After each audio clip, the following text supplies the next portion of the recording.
ભાઈ રાયસિંગપુર ગોટીમાં દીપડો રોડ ઉપર બિંદાસથી ઊભો છે, જેથી કરીને જે કોઈ વ્યક્તિ આવતું જતું હોય તો ધ્યાન રાખીને કુંડલમાં આવવું જવું, અને રાયસિંગપુર વાસીઓ બધાને ધ્યાન રાખે.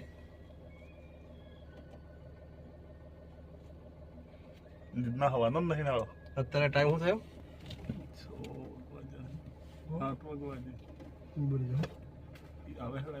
એક્ઝેક્ટ ટાઈમ છે ભાઈ 6:42 છે. મોડું ફાળે વિચારા તો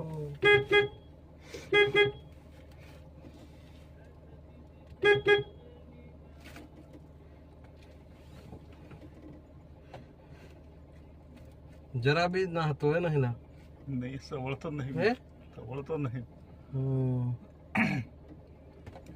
ભાઈ કુંડોલ ગામના વ્યક્તિઓ અને રાયસિંગપુર ગામના વ્યક્તિઓ નીકળેલો હોય બહુ ધ્યાન રાખજો. આવા જવામાં રાયસિંગપુર ઘાટી ની વચ્ચે એકદમ નજીક ગાડી ઉભી છે તોય ઓરન મારજો, ઓરન મારો. જવાનું નામ દેતો નથી. એકદમ સડી ગયેલા માથે. હે